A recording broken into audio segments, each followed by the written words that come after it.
Daily. Taste the Daily.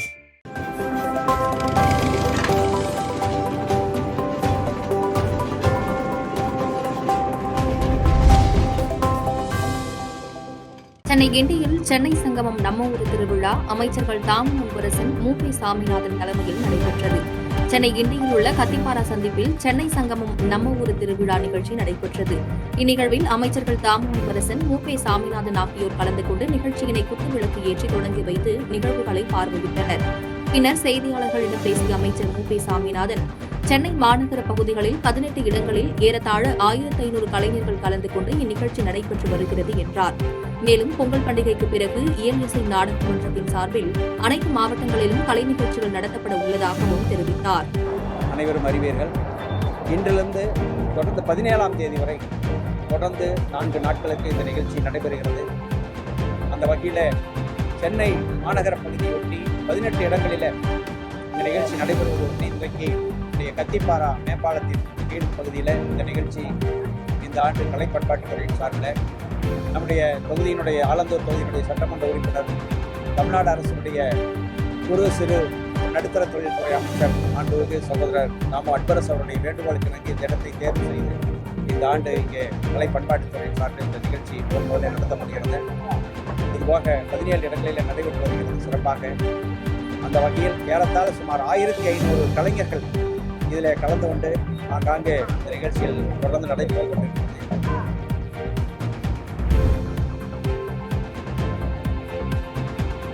Sholinghur அருகே அமைச்சரின் செயலால் விரக்தியடைந்த கூட்டுறவு சங்க பணியாளர் மாவட்ட ஆட்சியர் அலுவலகத்தில் பாலை ஊற்றி போராட்டத்தில் ஈடுபட்டதால் பரபரப்பு ஏற்பட்டது.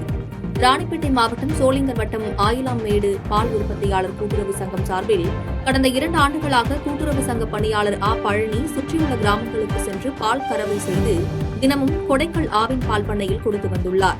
இந்நிலையில் கடந்த சில வாரங்களாக கொடைக்கல் பால் பண்ணை பொறுப்பாளர் மனோகர் பால் வாங்க மறுத்து அவரை திருப்பி அனுப்பியதாக கூறப்படுகிறது. இது தொடர்பாக கடந்த மாதம் பால்வளத்துறை அமைச்சர் ராஜகண்ணப்பனை நேரில் சென்று குறைகளை தெரிவித்தபோது கீழுள்ள அதிகாரிகளை சென்று பார்க்கும்படி அலட்சிய போக்கில் கொச்சைப்படுத்தி பேசியதாக கூறப்படுகிறது. இதனால் மன உளைச்சலான பழனி மாவட்ட ஆட்சியர் அலுவலகம் வாயில் முன்பு சேமித்து வந்த 40 லிட்டர் பால் கேன்களுடன் உண்ணாவிரத போராட்டத்தில் ஈடுபட்டார். இதனால் அப்பகுதியில் பரபரப்பு ஏற்பட்டது. அமைச்சர் வந்து அதிகாரி லெவலில் நீங்க பிரச்சனை பண்ணீங்க, இப்ப வந்து இதெல்லாம் எப்படி பண்றது, நீங்க அதிகாரி எதனா பெட்டிஷன் போய் நான் சிறைக்கிறதுக்காக இருக்கிறது அமைச்சர் கை செல்ல பண்ணி என் அலட்சியமா கொச்சைப்படுத்தி பேசினாரு.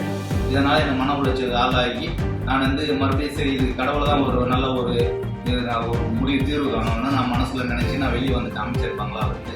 அதுக்கப்புறம் வந்து ஒரு வாரமா மறுபடியும் பால் இதே மாதிரி வேணான்னு திருப்பி அமைச்சதுனால நான் எனக்கு மன உளைச்சல் அதிகமாக வந்ததுனால நம்ம இந்த சங்கத்தை இழுத்து மூடிட்டு மறுபடியும் எங்கேயாச்சும் போய் வேற தொழில் பண்ணி போயிச்சு வேண்டியதான நான் முடிவுக்கு வந்துட்டு இருக்கு. மறுபடியும் சரி கலெக்டர் முன்னாடி ஒரு உண்ணாவிரதம் உட்காந்துடலாம், திரப்பர் பால் எடுத்து போயிட்டு அப்படியே கலெக்டர் ஆஃபீஸில் வந்து உண்ணாவிரதம் உட்காரத்துக்கு வந்தேன்.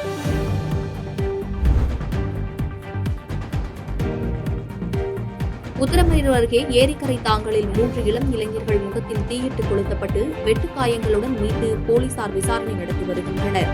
காஞ்சிபுரம் மாவட்டம் உத்தரமேரூர் வெழுதவாடி கிராமம் அருகே ஏரிக்கரை தாங்கலில் 3 நபர்களின் முகத்தை சிதைத்து இறந்த நிலையில் சடலமாக மிதப்பதாக உத்தரமேரூர் போலீசாருக்கு தகவல் கிடைத்தது. இதையடுத்து சம்பவ இடத்திற்கு சென்ற போலீசார் மீட்புப் பணித்துறையினரின் உதவியுடன் சடலத்தை மீட்டு விசாரணை மேற்கொண்டனர்.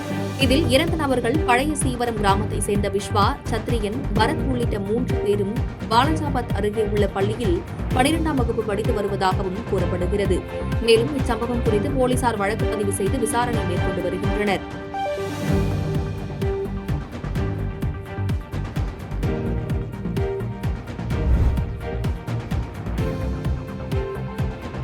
திருவள்ளூர் மருத்துவமனையில் போதிய சிகிச்சை அளிக்காததால் மருத்துவர்களை கண்டித்து உயிரிழந்தவர்களின் உறவினர்கள் சாலை மறியல் போராட்டத்தில் ஈடுபட்டனர். திருவள்ளூர் மாவட்டம் திருவள்ளூர் அடுத்த சேலை கிராமத்தில் வசிப்பவர் தாமஸ். இவரின் அண்ணன் மகளுக்கு மஞ்சள் நீராட்டு விழா நடைபெற உள்ளதால் பத்திரிகை எடுத்துக்கொண்டு சென்னை நோக்கி இருசக்கர வாகனத்தில் சென்றுள்ளார். அப்போது சாலை விபத்துக்குள்ளானதில் திருவள்ளுவர் தலைமை மருத்துவமனையில் அனுமதிக்கப்பட்டார்.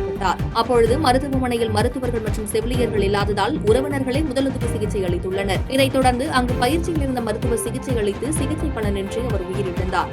சரியான முறையில் மருத்துவ பரிசோதனை செய்யவில்லை என கூறி உறவினர்கள் மற்றும் பொதுமக்கள் சென்னை திருப்பதி தேசிய நெடுஞ்சாலையில் அமர்ந்து சாலை மறியல் போராட்டத்தில் ஈடுபட்டனர். இதனால் அப்பகுதியில் பரபரப்பு ஏற்பட்டது.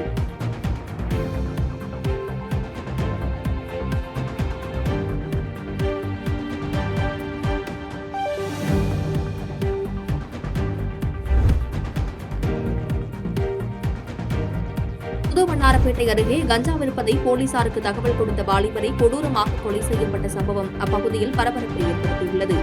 சென்னை புதுவண்ணாரப்பேட்டை நாகர்தோட்டம் பகுதியைச் சேர்ந்த வினோத் என்பவர் பீடி தொழில் செய்து வருகிறார். இந்நிலையில் வீட்டின் அருகே உள்ள அங்கன்வாடி மையம் அருகே அவர் நடந்து சென்று கொண்டிருந்த பொழுது முன்விரோதம் காரணமாக 5 பேர் கொண்ட கும்பல் கத்தி வீர்பாட்டிலால் குத்தி கொலை செய்துவிட்டு தப்பி ஓடியுள்ளனர். இதில் வினோத் சம்பவ இடத்திலேயே உயிரிழந்த நிலையில் தகவல் அறிந்து வந்த போலீசார் உடலை மீட்டு பிரேத பரிசோதனைக்காக மருத்துவமனைக்கு அனுப்பி வைத்து விசாரணை மேற்கொண்டனர். விசாரணையில் அவரது வீட்டின் அருகே கஞ்சா விற்பதை காவல்துறைக்கு தகவல் தெரிவித்ததால் தஞ்சாவூர் விற்பனையாளர்கள் இவரை கொடூரமாக கொலை செய்தது தெரியவந்தது. இதனிடையில் நேற்று உலகநாதன் என்பவர் திடீர் நகரில் கொலை செய்யப்பட்டது குறிப்பிடத்தக்கது.